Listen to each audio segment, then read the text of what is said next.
Jogging కి వేళాయరా, ప్రకృతిలోకి పయనమవ్వరా? పూర్తి వివరాలకు చదవండి రేపటి సాక్షి హైదరాబాద్ ఎడిషన్.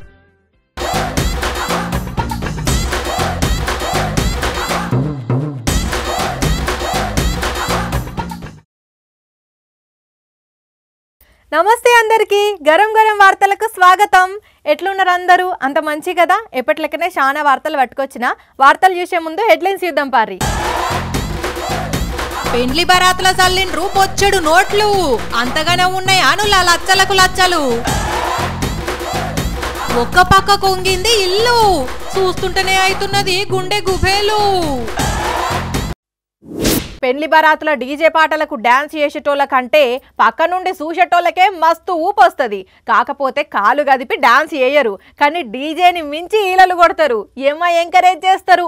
ఇక కొందరైతే జేబుల పైసలు తీసి ఊపుతారు, ఎగిరేటోళ్ళ నోటికి అందించి ఎంజాయ్ చేస్తారు. మీరు కూడా ఇట్లనే చేసినాలే, మీ నోట్లకు కూడా పైసలు వచ్చినాలే కదా.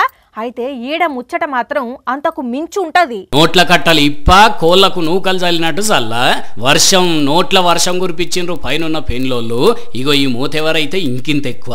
బాగా చూడండి, ఒక్కొక్కరు 1000 కండ్లతోని పసిగట్టి ఎట్లా ఎరుకుంటున్నారో. పెళ్లిల తలంబ్రాలన్నీ ఇంతగానం పడ్డాయో పడలేదో గాని నోట్ల వర్షం మాత్రం అంతకు మించి కురిసింది.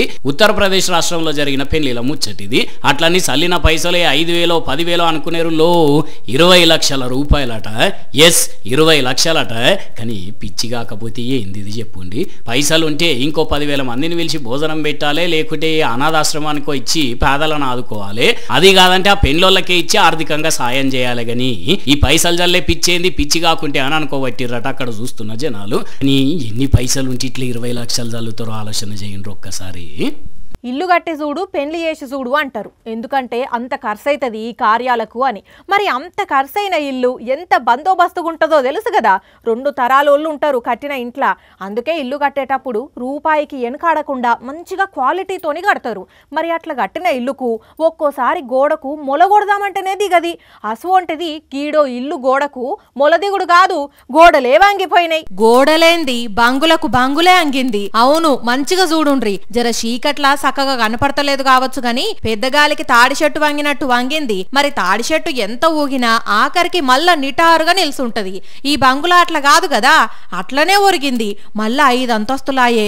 మరి ఇది కూడా గాలికే ఒరిగిందా అంటే ఊకొండ్రులా, మీరు మరీ చిత్రం చేస్తారు. గాలికి కాదు గాని గాలిగాలే కొందరు చేసిన తప్పులకు వంగింది. ఇక ఏం చేస్తారు ఇప్పుడు? మళ్ళా నిలబెడితే నిల్సుండేది కాదాయే. అట్లని ఉంచితే ఎప్పుడు పడుతుందో తెలియదాయే. అందుకే అధికారులు వచ్చి కూలగొట్టిండ్రు. హైదరాబాద్ గచ్చిబౌలి సిద్దిక్ నగర్ లో ఉన్నది ఈ బిల్డింగు. దీంట్లో 50 మంది అనుకుంటున్నారట. ముందస్తుగానే అందరినీ ఖాళీ చేయించిండ్రు. చుట్టుపక్కలోళ్ళు కూడా మస్తు భయపడ్డారు. మరి ఇది అట్లెట్లా కూలింది అంటే దీని పక్కనే ఉన్న ఖాళీ జాగల సెల్లార్ కోసం గుంతలు తవ్విండ్రట. ఇక అప్పుడు పిల్లర్లకు బలం ఏడుంటది. అందుకే బ్యాలెన్స్ అంతా ఒక్క దిక్కే ఇట్లొంగింది. ఇంకా నయం కూలలేదు. అట్లగిట్లా కూలితే ఎంతమంది ప్రాణాలు పోవునో ఏమో. కానీ సూషిన్రానుల్లా రూల్స్ పాటించకుండా, పర్మిషన్లు మంచిగా తీసుకోకుండా ఇష్టం వచ్చినట్టు చేస్తే ఇట్లనే అవుతుంది. ఫ్రెండ్లీ పోలీసులమని పోలీసులు చెప్పినా, పోలీసులు ఎంత ఫ్రెండ్లీగా ఉన్నా జనాలకు ఎక్కడో అక్కడ పోలీసులు అంటే మస్తు భయం ఉంటుంది. ఒకవేళ ఒకరిద్దరు పోలీసులు గిట్లా ఇంటికి వస్తే అప్పుడు చూడాలే పరిస్థితి. ఆఖరికి పక్కింటోళ్ళు కూడా వచ్చి ఎందుకు, ఏమైంది, పోలీసులు ఎందుకు వచ్చిండ్రు అని గుసగుస పెడతారు. ఒకవేళ ఏదన్నా కేసు విషయం మాట్లాడేటందుకు వచ్చినామని పోలీసులు అంటే అక్కడ ఉన్నోళ్ళంతా భయపడతారు. వాళ్ళు చెప్పినట్టే చేస్తారు కదా. అయితే ఇక్కడ మాత్రం ఏం జరిగిందంటే,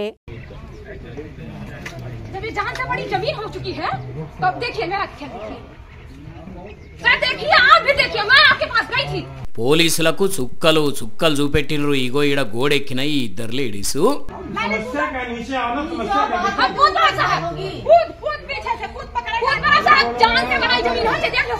పోలీసులు ఇటు దిక్కు వస్తే అటు దిక్కుపోయినరు.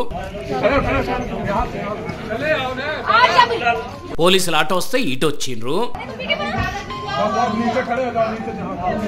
ఆఖరికి పోలీసులు అటు కొందరు ఇటు కొందరు పోతే ఈ అక్క చూడండి ఎట్లా దుంకిందో.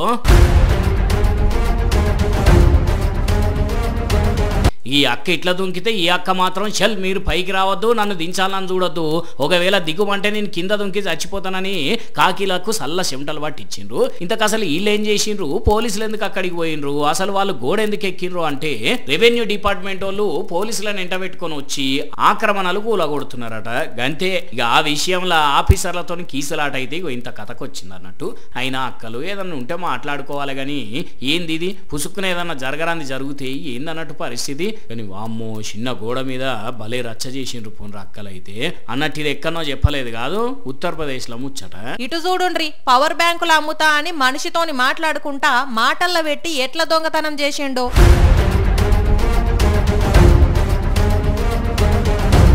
ఓసిని అన్యాలం పాడుగాను చూసినారుల్లా, ఒక్కటే సెకండ్లో పర్స్ ఎత్తుకొని ఎట్లు ఉరికిండో పత్తా లేకుండా పోయిండు. మరి వాడు నిజంగానే పవర్ బ్యాంకులు అమ్మేటోడో లేకుంటే పర్సుల పైసలు చూసి మనసు మార్చుకొని అప్పటికప్పుడు దొంగ అవతారం ఎత్తుకొని పోయిండో గాని ఈ రోజుల్లో ఎవరిని నమ్మేటట్టు లేదు పోండ్రి. అంతసేపు మంచిగా మాట్లాడిండు, బేరం చేసిండు, పద్మశేషం వేసిండు, ఏడికి పోతాడు మొత్తం రికార్డ్ అయింది, పోలీసులకు దొరుకుతాడు, ఈపు చింతపండు వేసి ఇడిచి పెడతారు గాని మీరైతే ఇసొంటి దగ్గర జర పైలంగా ఉండుర్రి సరేనా. ఇక ఇవి మరి ఇయాల్టి గరం గరం వార్తలు. మళ్ళీ రేపు ఇదే టైంకి కలుసుకుందాం. అప్పటిదాకా చూస్తూనే ఉండండి సాక్షి టీవీ. టైం గుర్తున్నది కదా, రాత్రి 8:30కి, మళ్ళీ పొద్దుగాల 8:30కి. ఉంటాం మరి.